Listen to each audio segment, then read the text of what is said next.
রহমতুল্লাহ। সম্মানিত ভাই বোনেরা, যারা কাছ থেকে অথবা দূর থেকে কিংবা বিভিন্ন মিডিয়ার মাধ্যমে আমাদের এই প্রোগ্রাম দেখছেন, সবাইকে অন্তঃস্থল থেকে মোবারকবাদ জানাচ্ছি। রমাদানের এই সকালে, আমাদের এখানে সকাল, আল্লাহ তাআলা আপনাদেরকে ভালো রাখুন। রমাদানের প্রত্যেকটা কাজ, ইবাদত আল্লাহ তাআলা কবুল করুন। এবং এই রমাদানটা আমাদের জীবনে এমন একটা আহ, ভালো কাজের টুলস বানিয়ে দিন, যার মাধ্যমে আল্লাহ তাআলা আমাদেরকে দুজকের আগুন থেকে মুক্ত করে জান্নাতের সুন্দর উন্মুক্ত ময়দানে আমাদের জন্য অবধারিত করে দেন, এমন জায়গা যেখানে আমরা আমাদের দুনিয়ার জীবনের সমস্ত কষ্ট ভুলে থাকতে পারবো ইনশাআল্লাহ। সম্মানিত ভাই বোনেরা, আমরা একটি আয়াত এবং কিছু ভাবনা, একটি আয়াত এবং কিছু ভাবনা, এই শিরোনামে যে আলোচনাটা আজকে রাখতে চাচ্ছি, আল্লাহ তাআলা তৌফিক দিলে, সেটা হলো সূরা আল মুজাদালার 21 নম্বর আয়াত। সূরা আল মুজাদালার 21 নম্বর আয়াত। সেখানে আল্লাহ তাআলা বলছেন, আউযু বিল্লাহি মিনাশ শাইতানির রাজীম, কাতাবাল্লাহু লাআগলিবান্না আনা ওয়া রুসুলি ইন্নাল্লাহা কাউইয়্যুন আজিজ। একেবারে ছোট্ট একটা আয়াত, বলার পরে হয়তো অনেকে মুখস্থ করে ফেলতে পারবেন। কাতাবাল্লাহ, আল্লাহ লিখে রেখেছেন, লিখেছেন। লা আগলিবান্না, লা অবশ্যই, আগলি আমি আহ, জয়ী হব, অন্যকে পরাজিত করব, আমি জয়ী হব। আবার বার পরে নুন, নুনের পর সাদ্দা দেওয়া হয়েছে। আগলিবান, অবশ্য, অবশ্যই। এই অবশ্য কথাটা আল্লাহ তাআলা দুই ভাবে বলেছেন। একটা হলো লা, প্রথমে এনে অবশ্যই, এরপরে নুন সাদ্দা দিয়ে অবশ্য, অবশ্যই, অবশ্য, অবশ্যই। এরপরে যে আগলি বান্নার মধ্যে আনা শব্দটা আছে, আমি, তারপরে আবার আল্লাহ তাআলা আনা শব্দটা নিয়ে আসছেন। আমি, আমি, আমি।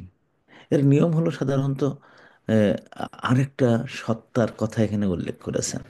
তো যখন কোনো, মানে, একটা আরবির গ্রামার হলো ফাইল বলা হয়, বা কোনো আহ, যে ক- কর্তৃকারক, কর্তৃকারক, একে যদি অন্য একটা শব্দের সাথে কানেকশন করা হয়, তখন কর্তৃকারকের ভিতরে, ওই যে ফেয়াইলের ভিতরে যে অর্থটা লুকিয়ে আছে, ওইটাকে ডবল নিয়ে আসতে হয়।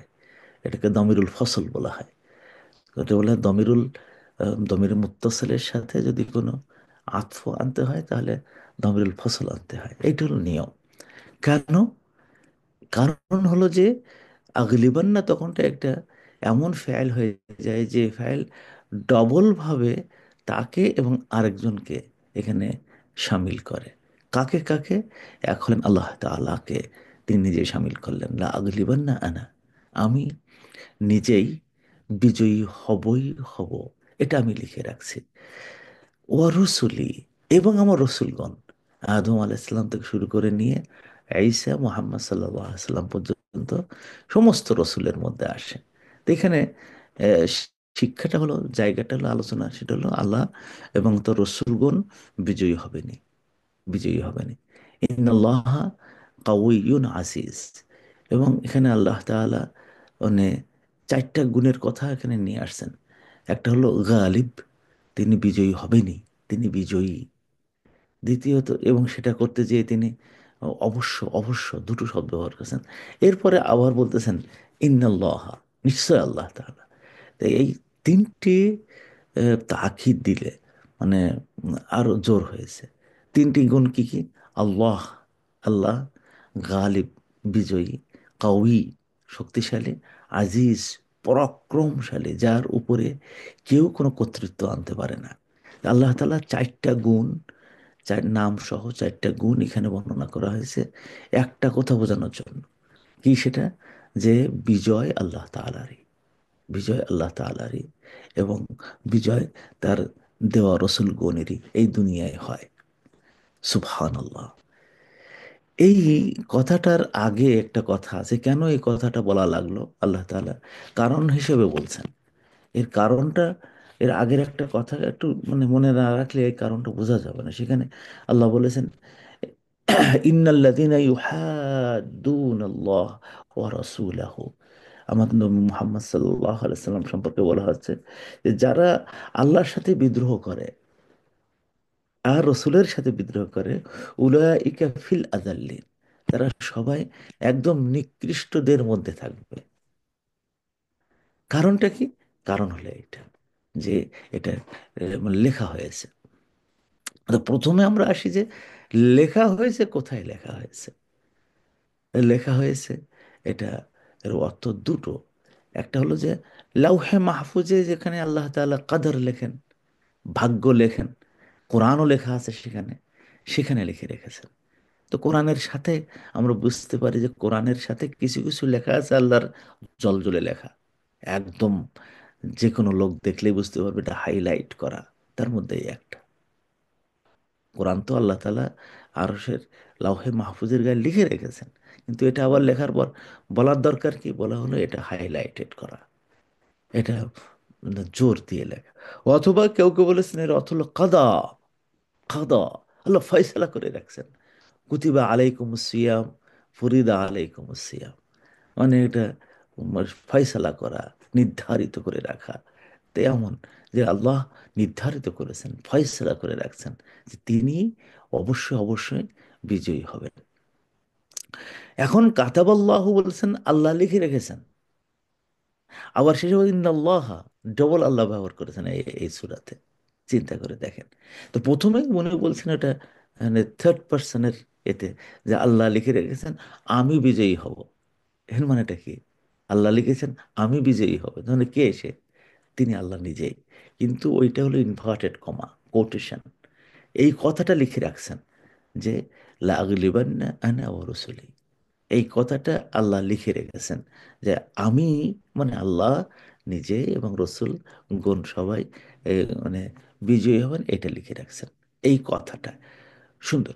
এই জন্য আমরা মুসলমানদের চরিত্রের মধ্যে এবং জীবনের মধ্যে এই কথাটা লেখা, এবং এইটা যখন মুসলমানদের জীবনে লেখা যে লা আগলিবান্না আনা ওয়া রুসুলি, আমি এবং তার রসুলরা সবসময় বিজয়ী হবই, সব সময়, সব জায়গায়, অবশ্যই, অবশ্যই।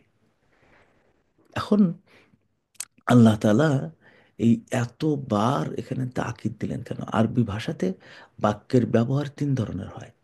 একটা হলো সাধারণ, যার সাংঘাতিক এমন লোক যার সাথে কথাবার্তা বলতে যে তার প্রত্যেকটা কথা বিশ্বাস হয়, যে শুনতেছে সে প্রত্যেকটা কথা বিশ্বাস করে। তো যে বক্তা, তাকে আর কঠিন কঠিন কথা বলা লাগে না, সাধারণ কথা। আমার আব্বা যখন আমার সাথে কথা বলতো, আল্লাহর কসম দিয়ে কথা বলতো না। আমিও আব্বার সাথে কথা বলতে যে আল্লাহর কসম দিয়ে কথা বলতাম না। কারণ কি? কারণ হলো আমার বাবা, আমার মা এবং তারা যখন কথা বলে আমরা জানি 100% সত্য কথা। এখানে কোনো রকম, এটাকে বলে ইবতিদাই। আর একটু সামনে যে বসে আছে, হয়তো বাবাও থাকতে পারে অথবা অন্য কেউ থাকতে পারে, কথা হয়তো বিশ্বাস খুব বেশি হচ্ছে না। আব্দুল সালাম একটা কথা বলতেছে যেটা কিছুটাও বিশ্বাস করার মতন না, তখন যে একটু অবশ্যই, অবশ্যই বলতে হয়, ইন্নি আব্দুল সালাম, নিশ্চয়ই আমি আব্দুল সালাম। হ্যাঁ, ইন্নি আলিম, নিশ্চয়ই আমি আলিম। এই ধরনের একটু, কেন আমার আলেম হওয়া সম্পর্কে একজন একটু করতেছে না, কি নিয়ে আবার আলেম হবেন নাকি, তখন যে একটু জোর দেওয়া, এটাকে বলা হয় তারাবি। কিন্তু সামনে যারা আছে তারা মানতেই চাচ্ছে না, মানতেই চাচ্ছে না, একেবারে অস্বীকার করে বসছে। তখন যে ইনকারি বাক্য বাক্য ব্যবহার করতে হয়। এইরকম যে তিনটি তাকিদ দেওয়া হয়েছে, লা, না এবং ইন্না।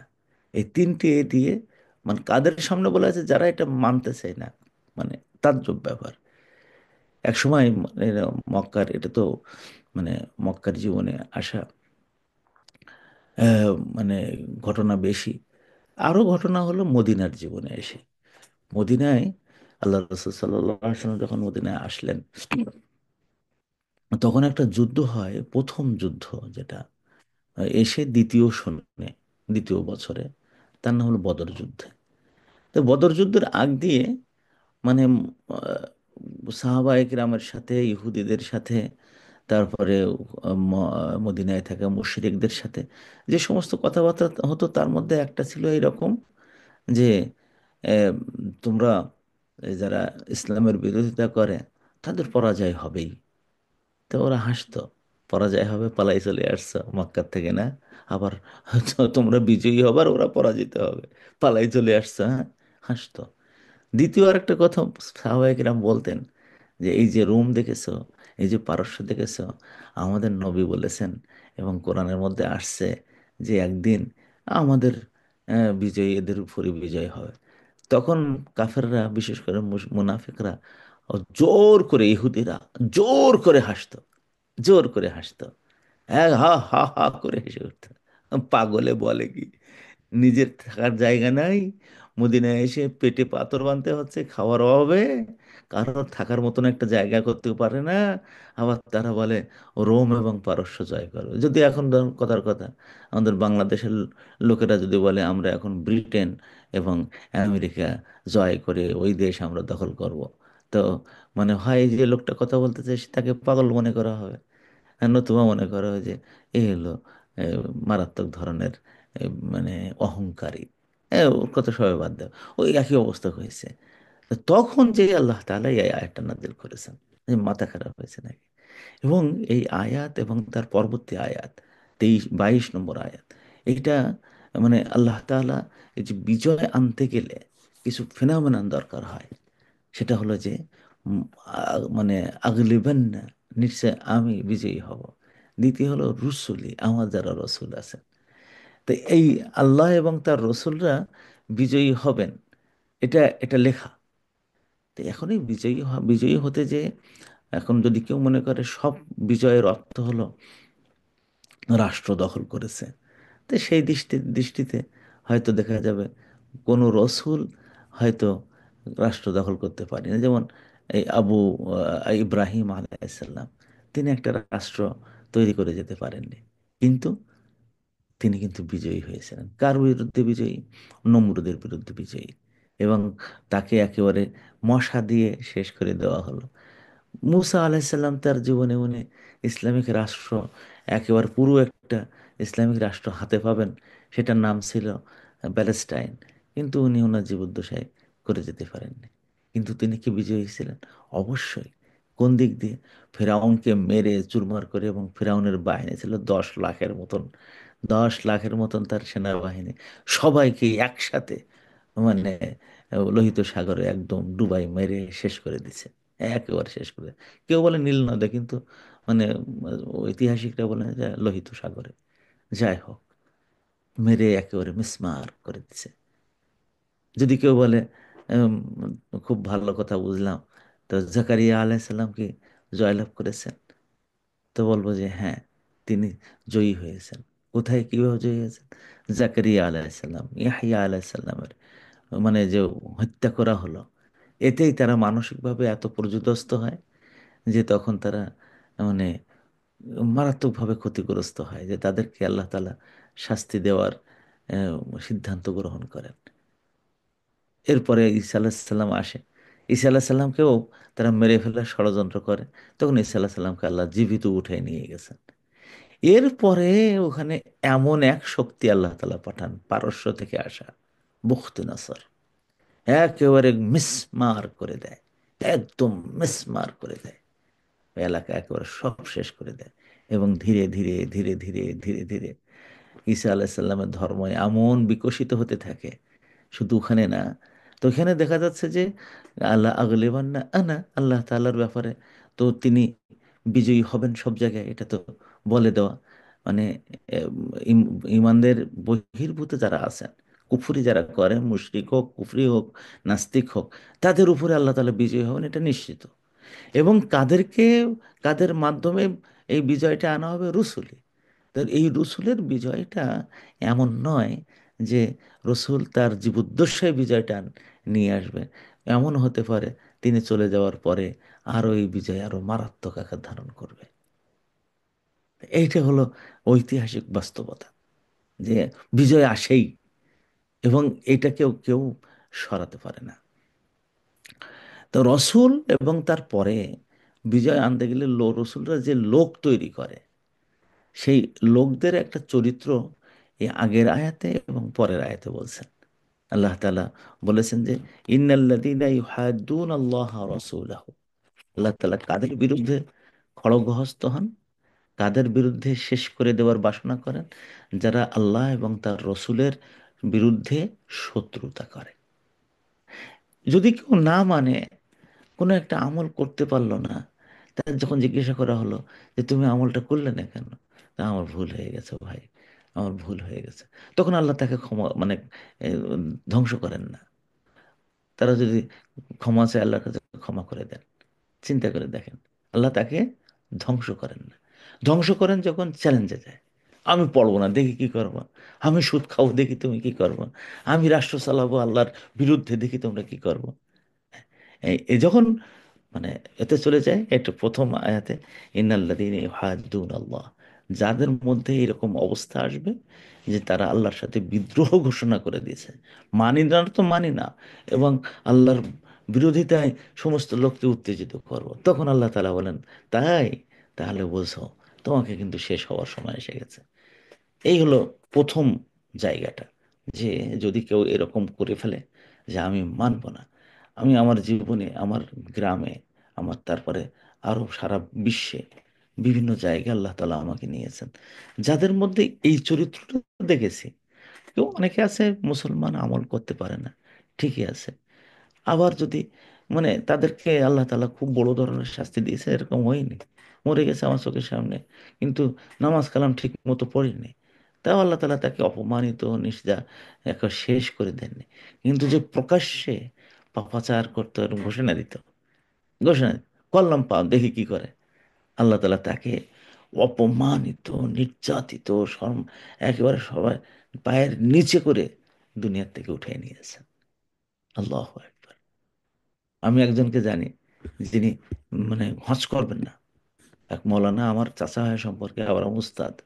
তিনি তাকে বলছেন, ভাই হজের সময় হয়ে গেছে, হজ করতে হবে। তখনও বুড়ো, আমরা চাচা বলে ডাকতাম। আর তাকে এমন গালাগালি করতেছে হাটের মাঝখানে, বাজারের মাঝখানে, যে আমি মরে যাওয়ার মতন হলাম। তুমি কোরআন হাদিস বোঝো না, এই করো না, তা করো না, এই আমার হজ এখন ফরজ না, আমার ছেলে বিয়ে দিয়ে নেবে, কত করতে পারতে, বলতে পারতে যে ভাই দোয়া কর তুই, ইনশাআল্লাহ করবো। এই বেচারা যখন মারা যায়, এর শত শত বিঘা সম্পত্তি, শত শত বিঘা সম্পত্তি, যখন মারা যায় মাত্র 15 বিঘা সম্পত্তি ছিল। আর বিয়ে করছে কাজের মেয়েকে, অপমানিত সন্তানদের কাছে, এবং কি অবস্থা হয়ে গেছিল শেষের দিকে। হজটাও নিজে করতে পারেনি, অপমানিত করে দেন। তখন আল্লাহ তাআলা বলে দেন লা আগলিবান্না আনা ওয়া রুসুলি, আমি এবং আমার রসুলরাই বিজয়ী হব। তাহলে এখানে প্রথম যে জায়গাটা আল্লাহ তাআলা আমাদের বোঝাচ্ছেন যে আল্লাহ দ্রোহী যারা হয় তাদেরকে আল্লাহ পরাজিত করেই ছাড়েন। আর এর জন্য কিছু চরিত্র দরকার হয়। দারুণ কথা। সেই চরিত্রের মধ্যে প্রথম এবং প্রধান চরিত্র হবে, সেটা পরের আয়াতে আল্লাহ তাআলা বলে দিয়েছেন। যে সেটা কি?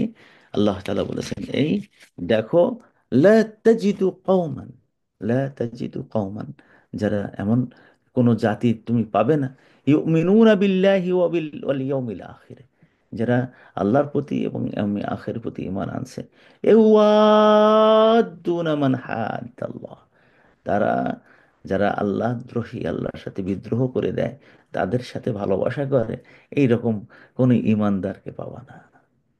যদি যদি ইমানদার হয়, তার প্রথম এবং প্রধান কাজ হলো যারা আল্লাহ দ্রোহী তাদের সাথে সম্পর্ক ছিন্ন করে ফেলা। না, তোমাদের সাথে কিসের সম্পর্ক? এমনি বাবা মা যদি আল্লাহদ্রোহী হয়, তাদের সাথে আবার ভালো ব্যবহার করার জন্য বলছেন, কিন্তু তাদের কথা শোনা যাবে না, তাদের বিদ্রোহ হতে হবে না। বাবা মা, তোমাদের ওই আল্লাহদ্রোহী কাজে আমি নেই, তো তোমাদের সাথে ভালো ব্যবহার করো, এই ছাড়া আর সবার সাথে সম্পর্ক ছিন্ন করতে হবে। তাদের সাথে ভালোবাসার সম্পর্ক থাকবে না, সম্পর্ক ছিন্ন এতটুকু থাকবে যে আমি তোমাকে চিনি, তুমি আমার আত্মীয় স্বজন, কিন্তু আমি তোমাকে চিনি, তোমার সাথে ভালো ব্যবহার যতটুকু দরকার করবো, কিন্তু সম্পর্ক নাই, ইমানি সম্পর্ক দরকার হবে। এইটা বলতে যে আল্লাহ তাআলা কয়েকজনের নাম বলেছেন এখানে, যেটা আমাদের একটু মানে মাথায় রাখা দরকার। ওয়ালাউ কানু আবাআহুম, যদিও ওই সমস্ত আল্লাহ দ্রোহী শক্তিরা, শক্তির অধিকারীরা তোমার আব্বা হয়, ও আও আবনাআহুম, অথবা তোমার ছেলে হয়, আও ইখওয়ানাহুম, অথবা তার আহ, মানে ভাই হয়, আও আশিরাতাহুম, অথবা তার আহ, কি আত্মীয় স্বজন হয়। উলাইকা কাতাবা ফি কুলুবিহিমুল ঈমান, যদি কারো চরিত্রে এরকম আসে যে আমার ভাই হলেও যদি আল্লাহদ্রোহী হয়, তার পক্ষে আমি নাই, বাবা হলেও নেই, ছেলে হলেও নেই, এবং আত্মীয় স্বজন হলেও নাই, তাদের সাথে আমার সম্পর্ক থাকবে না। তবে হ্যাঁ, উম, দুনিয়াবি মানুষ হিসাবে যতটুকু ভালো ব্যবহার করা দরকার ততটুকু তারা পাবে, যেমন আল্লাহ রসুল করতেন, অন্যান্য সাহাবায়ে করতেন। কিন্তু যদি আল্লাহ রসুলের সাথে বিদ্রোহ করতে আসো, তখন তোমার সাথে আমার কোনো সম্পর্ক নেই। তখন কি হয়, আল্লাহ তাআলা কি করেন? উলাইকা কাতাবা ফি কুলুবিহিমুল ঈমান, যাদের মধ্যে এই চরিত্রটা হয়। মুসলমানদের শুধু এমন না কিন্তু, শুধু ইমানদার, নামাজ পড়বে, যাকাত দেবে, হজ করবে 10-12 বার, ওমরা করতে থাকবে, শাহাদা বারবার পড়বে, আর অমনি সে বলে দেবে যে আল্লাহ তাআলা তাকে বিজয়ী করবে না। বিজয়ী করার জন্য আর একটা শক্তি লাগবে, সেটা কি? যে আল্লাহ দ্রোহী শক্তি আছে, আল্লাহদ্রোহী অর্থ আছে, আল্লাহদ্রোহী সমাজ আছে, আল্লাহদ্রোহী সাহিত্য আছে, আল্লাহদ্রোহী কালচার আছে, ওর সাথে বলতে হবে কোনো সম্পর্ক নাই, ছিন্ন এবং শত্রুতা। তখন কি হয়, আল্লাহ তাআলা ওই লোকগুলোর মধ্যে কাতাবা ফি কুলুবিহিমুল ঈমান, তাদের অন্তরে ঈমানটা লিখে দিয়ে দেন।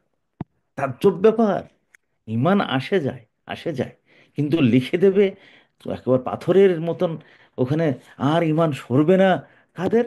যাদের মধ্যে ওই চরিত্র থাকবে, যে ভাই, বোন, বাবা, আহ, উম, মা, তারপরে কি বলে, ছেলে, মেয়ে, সবাই আল্লাহ দ্রোহী।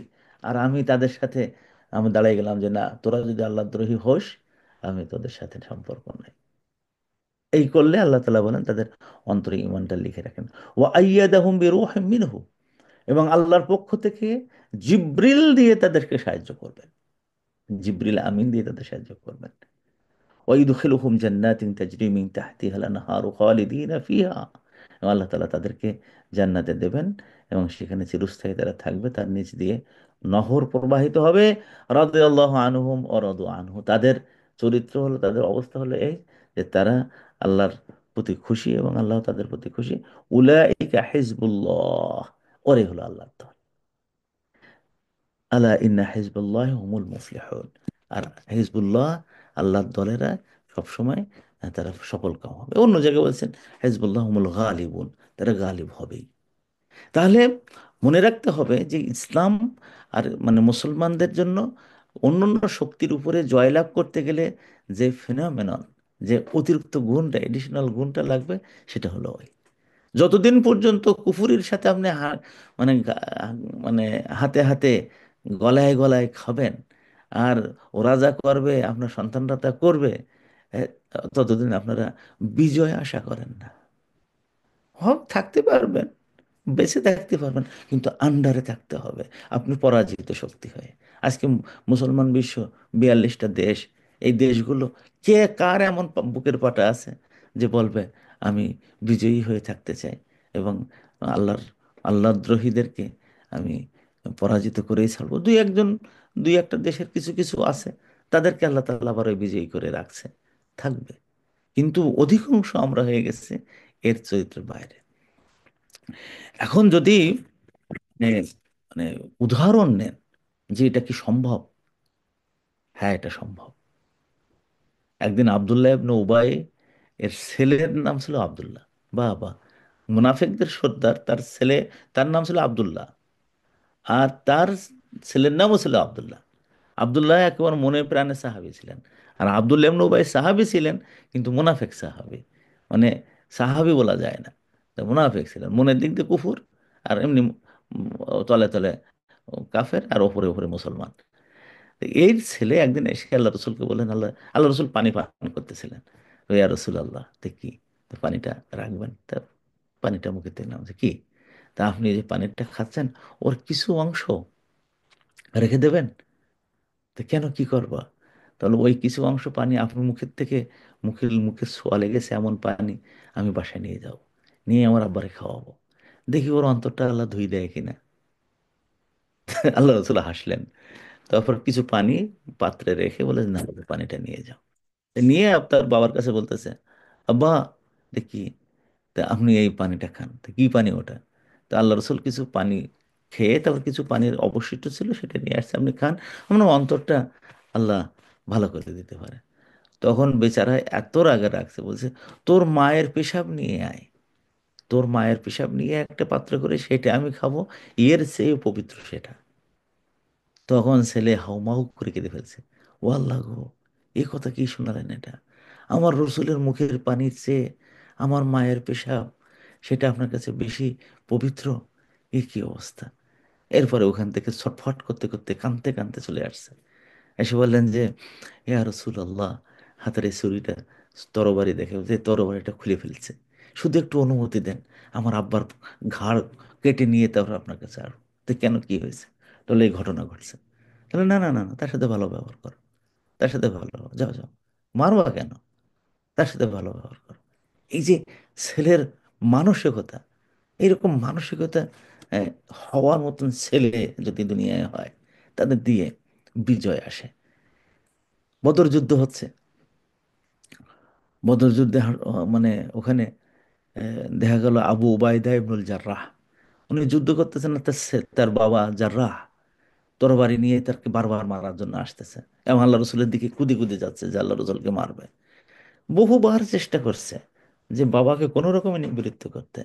তো যখন দেখছে যে আল্লাহ রসুলের একদম কাছে যেয়ে তাকে মারার উপগত হয়ে গেছে, ওই সময় তিনি এমন জোরে তরবারি মারলেন যে বাবার মাথাটা দেহ থেকে আলাদা হয়ে গেল।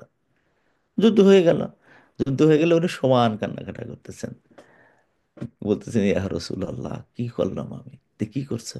তো বাবাকে আমি নিজ হাতে হত্যা করছি। বলতেছে, আল্লাহ তাআলা তখন এই আয়াতটা নাজিল করে দেন যে তাদের মনের মধ্যে ইমান, ইমানে ভরপুর করে দিয়েছে, এবং তাদেরকে জিবরিল দিয়ে সাহায্য করেছে, আসলে তো জিবরিল আসছিল, এবং তাদেরকে জান্নাতে দেবে, তাদের উপরে আল্লাহ তাআলা খুশি আছেন। এই আয়াতটা, এবং উলাইকা হিজবুল্লাহ, এর হলো আল্লাহর দল। তখন ওনার মনটা শান্ত হয়েছে, আহারে, আমার বাবা নিজে হাতে, আমি বাবাকে মারছে, তাজ্জব ব্যাপার। একদিন এমন ঘটনা ঘটছে, আবু কহাফা, আবু বকর রাদিয়াল্লাহু তাআলা আনহুর বাবা, বলছে, আব্বা আপনি ইসলাম গ্রহণ করতে, কিরে ইসলাম কিরে? তাহলে আপনি আল্লাহকে মানবেন আর নবী মোহাম্মদ সাল্লাল্লাহু আলাইহি সাল্লামকে রসুল হিসেবে মানবেন। বলার সাথে সাথে এমন গালাগালি দিছে, দেওয়ার সাথে সাথে আবু বকর আর সহ্য করতে পারেনি, এমন ভাবে চড় মারছে মাথায় যে উপুড় হয়ে পড়ে গেছে মাটির উপরে। তারপর ওখান থেকে গজগজ করতে করতে আল্লাহ রসুলের কাছে বসলেন, ইয়া আল্লাহ, এ আল্লাহ, আমি কি করলাম? আল্লাহ রসুল বলেন, কি কি হয়েছে কি? বলে যে আমি আমার বাবাকে এমনভাবে মারছে যে এক ধাক্কা মারছে, একটা চড় মারছে, তাতে পড়ে গেছে। তো কেন মারছ? প্লেট না, আবু বকর না, তুমি তার সাথে ভালো ব্যবহার করো, না না না, তাকে মেরো না। আমার গালাগালি দিছে, কি হয়েছে? ও কোনো ক্ষতি নেই। কিন্তু যে সমস্ত লোক তৈরি করছেন যাদের হাতে বিজয় আসবে, তাদের চরিত্রটা এরকম। চিন্তা করে দেখেন, মুসাহাব ইবনে উমাইর, বদর যুদ্ধ যখন হলো, তার আপন ভাই উবাইদ ইবনে উমাইর একেবারে এক ইয়ে তরবারি দিয়ে হত্যা করছে। আল্লাহ রসুলের হাত ধরে বলছেন, রসুল আল্লাহ, আপন ভাইকে মেরে আসলাম, আপন ভাইকে মেরে আসলাম। আল্লাহ রসুল সাল্লাল্লাহু আলাইহি ওয়াসাল্লাম বলে, অসুবিধা নেই। অনেকে বলেন যে এই আয়াতটা তার সম্পর্কেও নাযিল হয়। ওই দিন এমন হয়েছে, হযরত ওমর ইবনুল খাত্তাব, তার আপন মামা, আপন মামা, সুবহানাল্লাহ, আবু জাহেলের আপন ভাই ছিল সে। আবু জাহেল কিন্তু আপন মামা ছিল হযরত ওমর রাদিয়াল্লাহু তাআলা আনহুর। তার নাম ছিল আস ইবনে হিশাম ইবনে মুগীরা। তাকে ওখানে হত্যা করে ফেলছে, ওখানে হত্যা করে ফেলছে। তা এদের সম্পর্কে, এই একটা গ্রুপ অফ পিপল, এদের সম্পর্কে এই আয়াতটা নাযিল হয়, এবং তার আগে বলে দিচ্ছেন যে আমি এবং আমার রসুলগণ অবশ্যই বিজয়ী হব। সেই বিজয়ী হওয়ার জন্য সবচেয়ে বড় মানে প্রণোদনা হলো এই, যে আমি শুধু ঈমান আনলে, নামাজ কালাম পড়লে শুধু যথেষ্ট নয়, বরং কুফরি শক্তির সাথে আমার নিঃসম্পর্কতা ঘোষণা করতে হবে। কুফরি শক্তির সাথে আমার কোনো ইয়ে নেই। আপনি বিরাট নামাজি হবেন, আর যত সব নোংরা চ্যানেল ঘরের মধ্যে, বউ, ছেলে, মেয়ে তারা দেখবে, হ্যাঁ, আর মনে করবেন যে আমাদের বিজয় হবেই। ওটা হলো পাগলের দিবা স্বপ্ন, পাগলের দিবা স্বপ্ন, দিবা স্বপ্ন। এটা পাগলামি। এর কোনো এর কোনো মূল্য হয়। আপনি পুরোপুরি সুদের মধ্যে, যে সুদী ব্যাংকের কাজ করে সুদী ব্যাংকের সাথে বিরাট বড় করে দিয়ে আপনি বলবেন যে বিজয় আমার আসবেই, জান্নাত আমার হবেই। এটা এটা দিবা স্বপ্ন, পাগলামি। এটা পাগলামি। আমার যত সম্পর্ক থাকবে আমেরিকার সাথে, ভারতের সাথে, রাশিয়ার সাথে, আর ইংল্যান্ডের সাথে, আর আমি বিরাট বিজয় লাভ করব, না, হবে না। বিজয় লাভ করতে গেলে আমাদের হতে হবে এরকম, যে আমাদের শত্রু মিত্রের সাথে আমাদের সম্পর্কটাও আনতে হবে এরকম শত্রু মিত্রের সম্পর্ক। শত্রু যারা, শত্রুতার মধ্যে থাকে, সেটা নিজের আপন বাবা হলেও। আজকে আমরা মিক্স আপ করে ফেলেছি সারা দুনিয়ায়, মিক্স আপ হয়ে গেছে।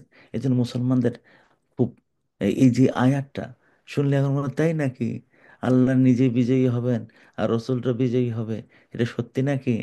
আল্লাহ তালা বলছেন কাতাবাল্লাহ, তারপর বলছেন লা, তারপর ডবল নুন, তারপরে ইন্না, তারপর আল্লাহ, তারপর কওয়ি, তারপর আজিজ, এতগুলো চারটা নাম দিয়ে, মানে আল্লাহর নামটা দুইবার ব্যবহার করে ছোট্ট একটা আয়াতে, আর চারটা গুণ ব্যবহার করেছেন, তিনটা গুণ, গালিব, কাউই, আজিজ, দিয়ে বোঝাচ্ছেন অবশ্যই তোমরা বিজয়ী হবে।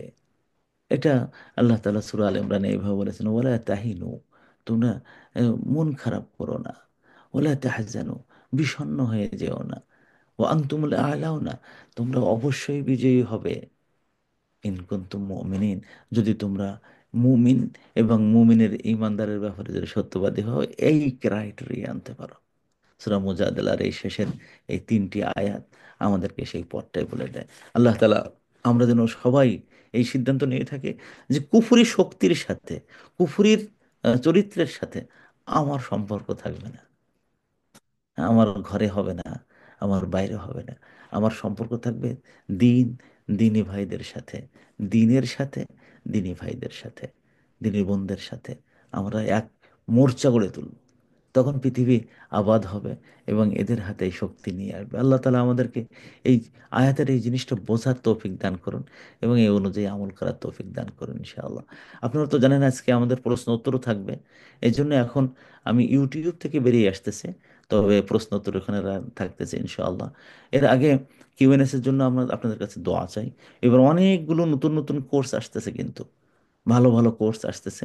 সেখানে আপনারা আপনাদের সন্তানদেরকে, নিজেদেরকে অ্যাক্সেস টু আলেমিয়া, আলহামদুলিল্লাহ, বাচ্চারা, বাচ্চাদেরকে আলেম বানানোর প্রথম সোপান যেটা অ্যাক্সেস টু আলেমিয়া, এটা ওই বিষয়গুলো পড়াচ্ছে, যেগুলো পড়ার পরে তারা আলেম, আলেম কোর্স যেটা আলিমিয়া কোর্স, ওইটাতে অংশগ্রহণ করবে।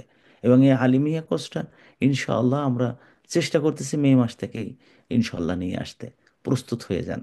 আমরা প্রথম বন্ধের দিয়ে বাংলা ভাষায় শুরু করব, যেখানে বুখারি, মুসলিম, অন্যান্য হাদিস পড়ানো হবে, তফসির পড়ানো হবে, নাহু পড়ানো হবে, মানে আরবি সাহিত্য পড়ানো হবে।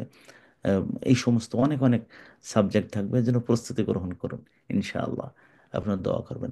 এবার আলহামদুলিল্লাহ আপনারা আপনাদের টাকায় শত শত মানুষের ঘরে আপনাদের আহ, দান গেছে এবং তারা সুন্দরভাবে রোজা পালন করতেছে।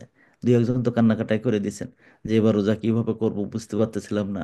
আলহামদুলিল্লাহ আপনাদের দানে সারা মাসটাই আমরা রোজা রাখবো। এবার মসজিদে যে দায়িত্ব নিয়েছি, আলহামদুলিল্লাহ ভাই বোনেরা বেশি এগিয়ে আসছেন, আলহামদুলিল্লাহ।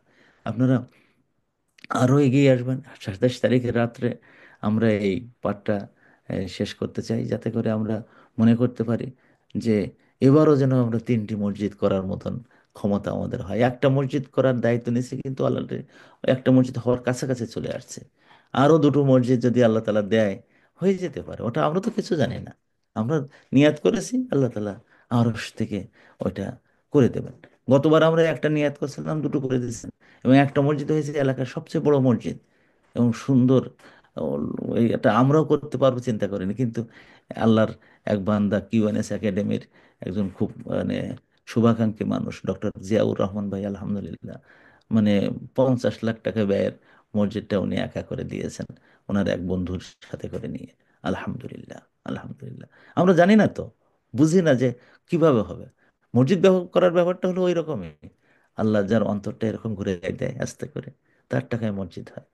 আলহামদুলিল্লাহ। একজন বোন দেখলো যে 5 পাউন্ড দিয়েছে, দিয়ে বলছে, উস্তাদ একেবারে কিচ্ছু নেই আমার, আমি এখন খুবই খারাপ অবস্থায়।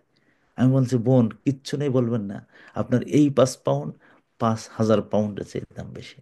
এবং ওইটা যখন পেয়েছিলাম তার আগে কেউ মসজিদে টাকা দেয়নি, ওনার দিয়ে শুরু। এই জন্য আপনারা কেউ কখনো ছোট মনে করবেন না, যার যতটুকু এবিলিটি আছে এগিয়ে আসবেন। মসজিদে আমরা করেই ছাড়বো ইনশাআল্লাহ, ইনশাআল্লাহ। আল্লাহ আপনাদের সবাইকে ভালো রাখুন। এখন আমি ইউটিউব থেকে বেরিয়ে আসতেছি। জি।